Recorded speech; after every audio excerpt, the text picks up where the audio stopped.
Leave your worries behind and have a little fun. It's time for game night on WANE 15 Plus.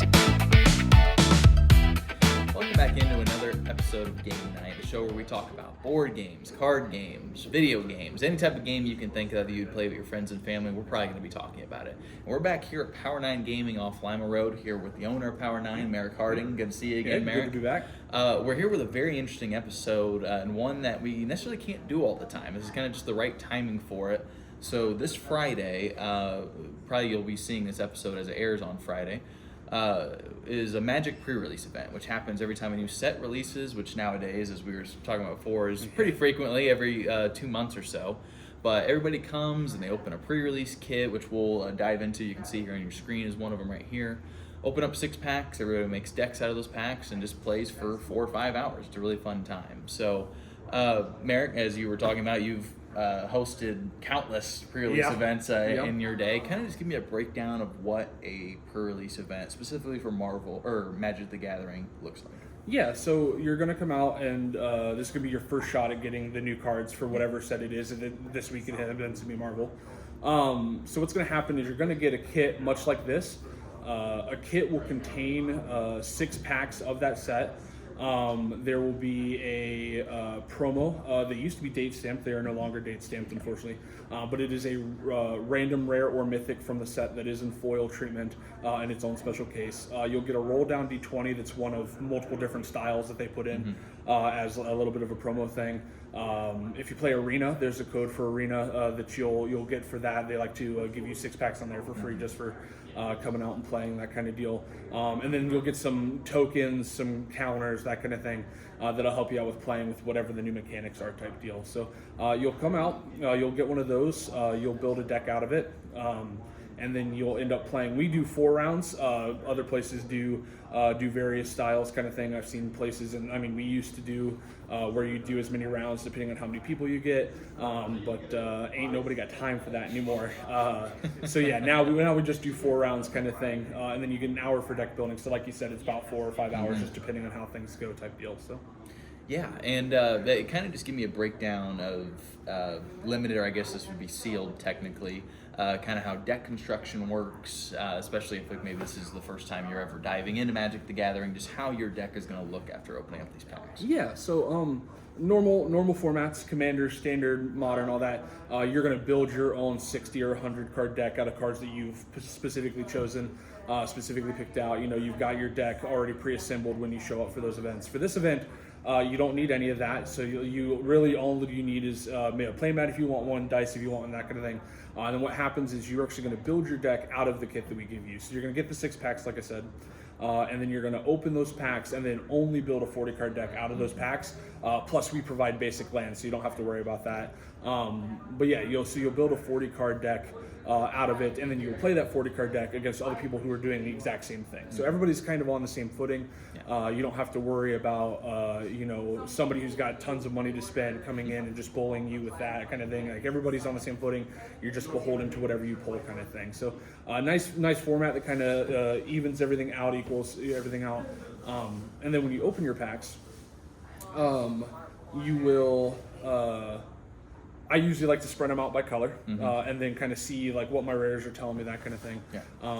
But one of the cool things about this format is like things like the rule of 4 that applies in other standard formats doesn't apply in this format. So if you hit 5 or 6 of some common or uncommon you think is going to win you every game, you can play all of them, kind of deal. Like I said, your rares and stuff are usually going to push you where you're going to go with your deck, kind of thing. So just how whatever cards you hit, if you hit a really good card, like last time with Secrets of Strixhaven, we had people hit Planeswalkers, and obviously those are really good in this format, whereas they might not be good in other formats, that kind of deal. I kind of lost my train of thought. No, you're good. Yeah, and you kind of broke down just kind of some of the unique aspects of limited. Yeah. And so for somebody who's maybe new, I don't know if you've had a lot of people in your time owning Power 9 that have maybe their first time we're playing Magic has been at a limited pre-release event. So what is maybe aspects of this format of Magic that are maybe good for new players? Yeah, so like I said, one, you're not having people come in with decks that they've pre-constructed. that they're super familiar with, and like they've been playing for a long time, so they know all the interactions, that kind of thing. So this is everybody is just limited to whatever they pull in their kit. So you don't have that factor where everybody's brand new to these cards. Everybody is just getting these cards for the first time. Some people are just seeing these cards for the first time. Obviously, you can check for like spoilers and stuff online, but a lot of people do try to go in blind kind of thing just for the surprise and the suspense and stuff. So everybody's kind of on an even footing with that. Like, we're all figuring these cards out for the first time. We're all seeing these cards for the first time. Some of the interactions get a little crazy. Most of my judge calls have been in pre-release events, just because people are still figuring out how new mechanics work and that kind of deal. So. Definitely. Everybody just comes in. You get your kit.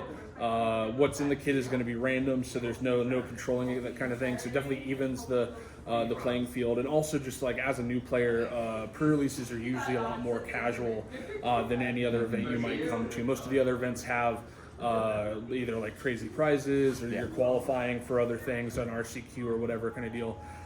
So a lot of people will be more competitive and be more strict on their rules enforcement at those levels. And then with pre-release, like, we're not here to do that. We're here to have a good time. We're all here to enjoy the new cards as they come out. And we're just gonna be here for 4 hours and just be pretty laid back and have a good time. Mm-hmm. Yeah, no, as Merrick mentioned, I mean, I've been participating in pre-release events here for about a year now, and it is just a very fun, laid-back vibe. Like you mentioned, everybody's learning the cards for the first time, which is exciting. You guys bringing a bunch of pizza. I always love that on a Friday night, so that's good. I guess kind of getting to that part before we maybe dive a little more here into the kit. Kind of tell me the breakdown of, say you are busy on a Friday night, you guys have other opportunities. Kind of tell me about the schedule layout for a pre-release weekend. Yeah, so we do 5 events now. And like you said, it's just people have different schedules. They're working. They've got other things going on. Sometimes there's a holiday, so like Father's Day is this weekend, so that's something people may have to work around. So we do Friday at 7. That's our first one, and that's just a standard pre-release event. It's 1v1. Then Saturday we do 2 more events. So Saturday morning at 10. And then Saturday evening afternoon, I technically should say, at 4. Both of those are singles competition as well. And then one of our biggest hits that has always been over the years is our two-headed giant. We do usually do those on Sundays at 3. So that one's a little bit different. You will need a partner, and if you don't have a partner, we almost always have people that show up that also don't have a partner, so we will pair you with somebody. There have been times I've paired with people, just to get them in the event. So we can definitely get you a partner if you don't have one, or if you have somebody you want to come along with. We have teams that have been coming for basically the entire time I've been doing this kind of thing. And then on Monday we have our last one at 6 p.m. and that's just another singles competition.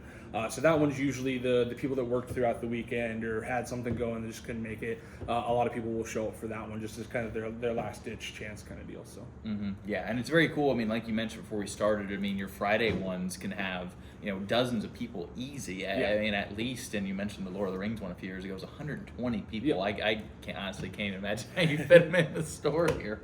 But so yeah, it's very cool, like I said, just seeing everybody. I mean, I've met people. Actually, it was just at Secrets of Strixhaven, the last one, and Ethan and I met somebody that goes to our church. Never even met him before, and so we just found him here playing Magic. So it is just a very cool environment. Yeah, people are friendly, and like you said, it's a very kind of laid-back version of Magic. So yeah, I guess like you said, you already kind of have it pre-opened here. If we want to dive a little more into the pre-release kit, kind of just give a visual experience of what people can expect if they're cracking one of these open for the first time. Yeah, for sure. And so for Marvel, the kits are not going to be different anyway.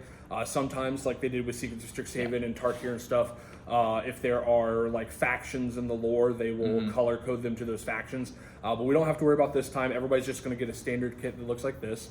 So once we pull the pull tab here, which I've already done, you're going to open it up. You'll see the artwork there and stuff. We'll got tokens that they use. So you have like Death Touch tokens, plus and tokens, all that kind of thing. Usually some cool art too. Yeah, that's some inside art. And then the actual kit itself is going to look something like this. So we're going to pop this open, and then we will have, like I said, the life spin down counter, which is a D20 there. There will be the couple of adverts and stuff, and then our promo. So we ended up getting a training compound, which Oh, is yeah. a land, which notoriously is a bad promo to hit, but sometimes the lands are worth something, so that might be okay depending on what you're looking for. No, those are really good lands, so yeah, that's not a bad pull. And then we'll get 6 packs of the set, as you see here. There have been times where Wizards has mispackaged things. Packs from other sets get mixed in here, or there's just not enough packs in here. If that happens to you, just talk to whoever's running your event. They do have policies for fixing stuff like that. Usually it's just you get another kit, but we are there to make sure that things get remedied and that you're not being held back by not getting everything that you're supposed to, kind of thing. So then at this point, what you would do is you're going to get, it's usually a round's worth of time for deck building.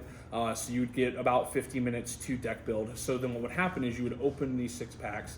You would build your deck as you will. And then, like I said, we provide the basic lands, so you can use as many or as few of those you feel you need.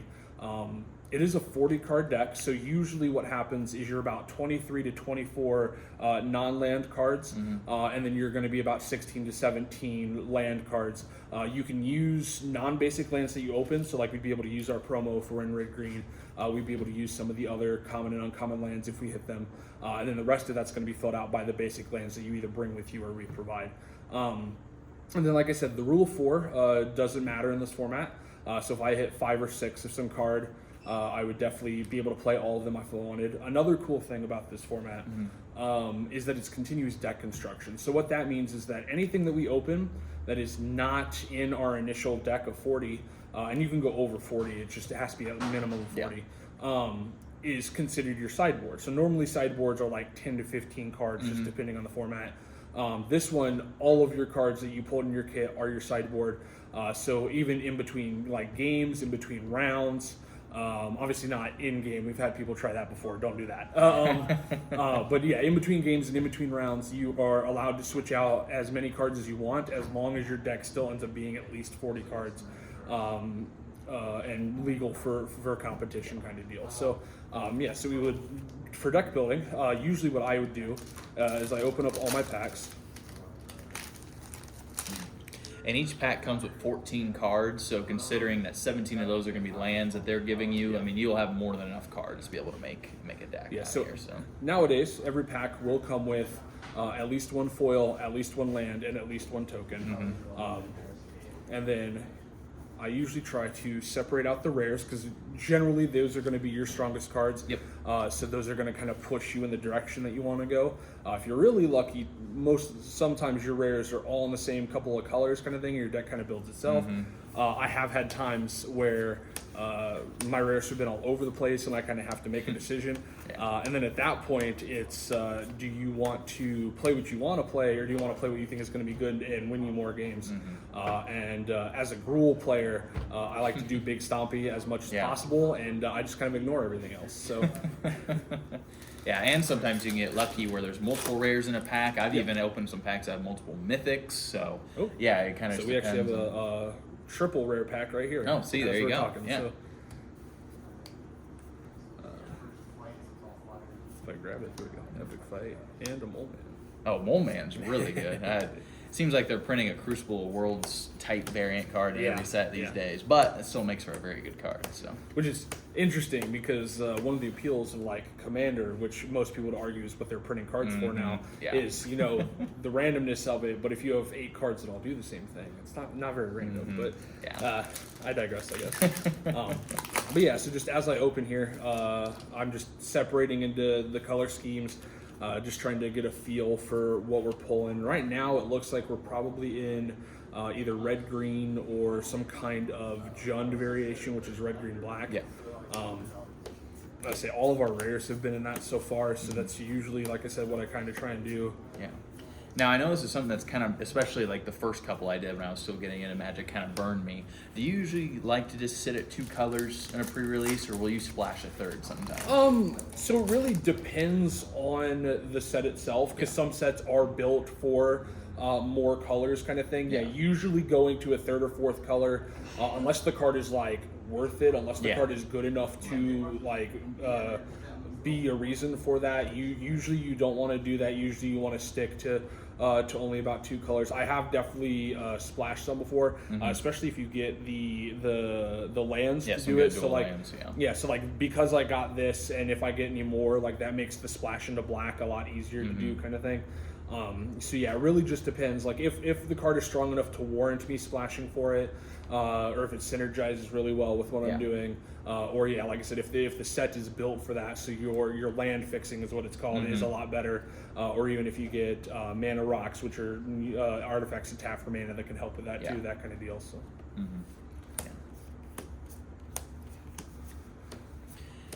And then I guess maybe one thing it would be good to explain too. I believe the acronym is BREAD, right? It is. Yes. Yeah. So it kind of just gives you a decent layout of what to maybe look for beyond just like the rares and mythics in your pack. I knew you were going to do this to me. You caught me by surprise. I know what the Brett is. A and D have always tripped me up, but the B in Brett is bombs. So like that's what you're looking for. And a bomb is just going to refer to a card, usually a creature. That is just a big drop, is going to stick on the board. They're going to have a hard time dealing with it. Like it's going to win you the game. Like that is your finisher, so to speak. Just going to get you into where you're dealing enough damage to them to beat them, or it doesn't necessarily have to be damage. Like there have been times where milling is a strategy. So like if it's your like River Churn Monument in Aether Drift was like, hey, mill half your deck. Like that's your bomb kind of thing. Like that's the card that you want to stick on the field and to be out, because it's going to win you every game kind of thing. The R is removal. So removal spells are really good in this format because you want to get rid of other people's bombs. Like you want to make sure they're not doing stuff to you. Also, this format is just inherently slower usually because you're opening stuff and it's not like a fine-tuned deck. You're just working with what you have. Just removal to make sure that you are keeping pace with them. Or you're able to slow them down even so that they just can't catch up with you and deal with you, that kind of thing. The E is evasion. So evasion is usually trample, flying, unblockable, ways to get free damage in basically. So just making sure that their creatures, even if they're bigger than yours, they can't do anything to your creatures because you're going over the top, or you're just evading them. And making sure that you're getting in for hits, whereas they might not be able to because you've got an army of guys that they just can't get over, kind of thing. And I'm going to pass it off for the A and D because I don't remember. Actually, I don't either. I mean, those are the big three, and that's what I think is very cool about limited, or just I guess draft 2, any form of sealed, is you see cards that otherwise, like in a commander or standard modern, just aren't going to get played. You open up a common 2/2 flyer, that probably isn't going to do much in commander, but it could give you just the 2 damage you need in evasion to get the final hit you need to win a game of limited. So that's what I love about it. And the game still just feels cohesive. It doesn't feel, like you said, it's slower, but it doesn't really feel janky. I mean, to me, that's kind of one of the beauties of Magic. There are definitely times where I've had a like common or uncommon be just absolutely bonkers in this format, and then you just never see it again, kind of thing. So being able to differentiate what's good in this format versus what's good in other formats, because there will be cards that the vice versa is true, where it's like it's going to be really good and constructed, but that's because the deck is fine-tuned to it, whereas this is not going to be, because you don't have that card from another set that combos with it, or you don't have multiples of it, and that's what you need for it to actually be good, and that kind of deal. So it looks like you've gotten some pretty good stuff in this kit. Arc Reactor, I'd say we got good. A foil Electra, an Arc Reactor, 2 mythics, which is pretty good. Multiverse Incursion and Captain America. Unfortunately, neither in our colors, which happens sometimes. And another blue-white mythic. Interesting. Oh yeah. So this is where it gets difficult, because now we thought all of our rares were telling us to go Jund, but now we've got 3 mythics that are all really good that are in blue-white. So I have had people that have built 2 separate decks. So like we might build a blue-white deck and a red-green-black deck, and then like I've had people that would switch between the two to kind of a full deck sideboard. Throw their opponents off, or make it to where like you can switch out colors as you need to. But I don't know, because again, we got Captain America especially is, I think, I forget what it does, but I know it's one of like the highest selling. First strike enters with a protection counter on him. And then if he has a protection counter on him, he and other heroes we control have hexproof, which means they can't be targeted by our opponent. And he's a 3-drop 3/2, which is a pretty good cost.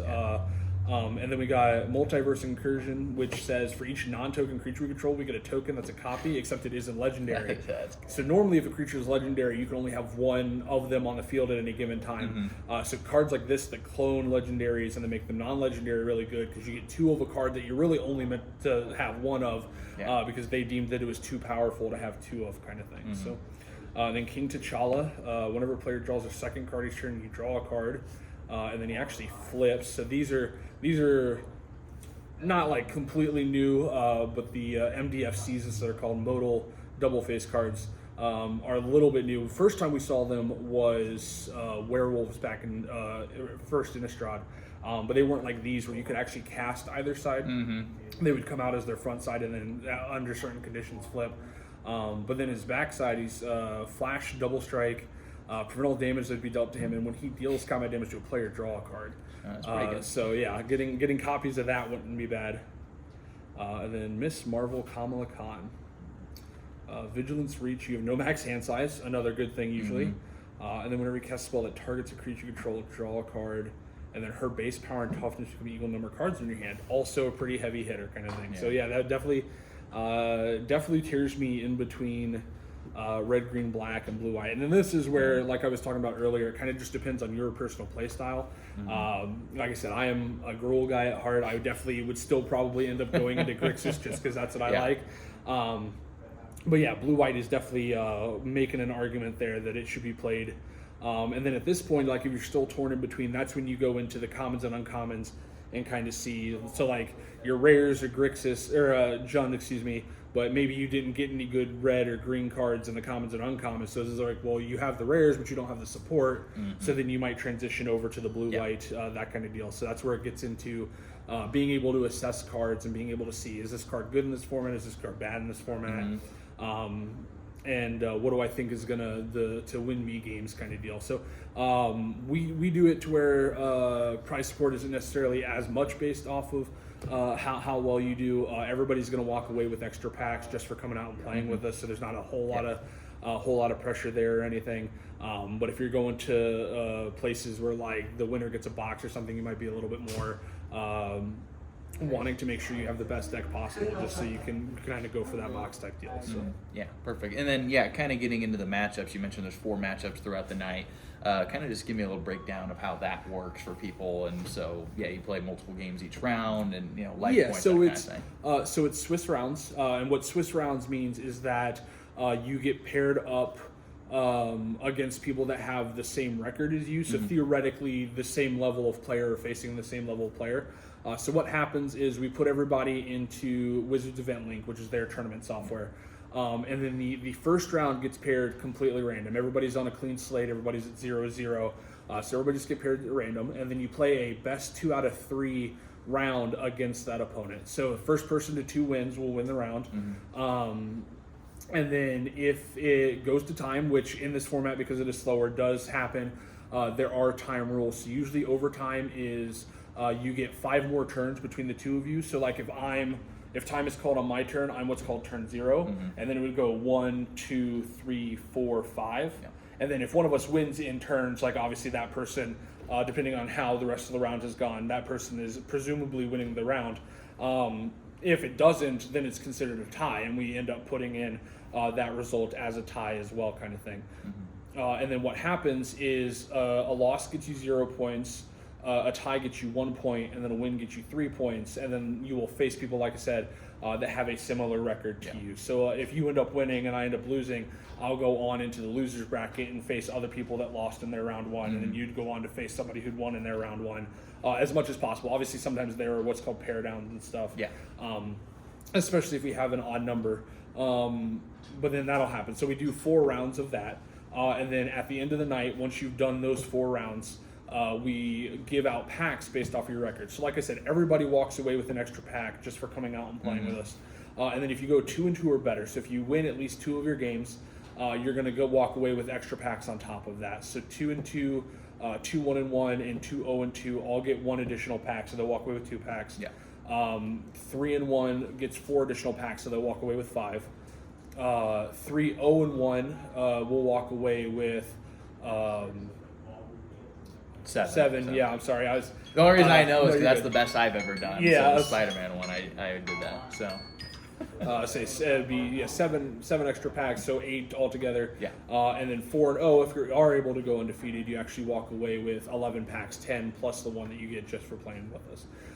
So yeah, I've definitely had people walk out with a fat stack of packs and having a good time. And then for 2-headed, that is for both players. So like I've actually had teams that have walked out with 22 packs at the end of the night, which is really close to a box. It's a good Basically feeling. 2/3 of a box. Yeah. And it's $55 to enter, and like I said, that's you're at least getting 7 packs on that, and then it's the 2 packs per person in the prize pool, which does that payout that I just explained. So yeah, perfect. So yeah, I think we pretty much broke down everything you need to know about what Sealed looks like here at Power 9 Gaming. Hopefully you'll get a good pre-release kit like this, because like I said, these are some good pulls. Yeah, here, I say so. multiple mythics in the same colors is always a good sign. Multiple rares in general in the same colors is couple always duels for mana that's fixing. Yeah, always no, a this good is good. sign. So yeah, Merrick, I appreciate so for much sure. showing us this pre-release kit. And like I said, if you have any questions, you can always reach out to Power 9 on their Facebook, Discord as well. You can find on their Facebook page. I say the last thing I will say is that they've actually changed policy. This is a few years ago now, but they did change policy that everything Marvel will be available this weekend for pre-release. Yeah. So if you want single cards, single packs, boxes, collector boxes, bundles, commander decks, any of that stuff that is related to Marvel, all of that actually is available to be sold by pre-release stores this Friday. So even if you're not able to join us for the pre-release, you can still come out and get in on the Marvel Fun, and you can pick up any of those products, like you said, as available. Yeah, and it's very cool because that's a week before you would find it at places like Walmart or Target or something like that. That won't release until the next Friday. So yeah, thank you, Merrick. Like I said, we're happy to have you on again, and I'm sure we'll do plenty more. For Merrick and your host Clayton McMahan, this is Game Night on WANE 15 Plus, and we'll catch you on another episode later. Leave your worries behind and have a little fun. It's time for Game Night on WANE 15 Plus.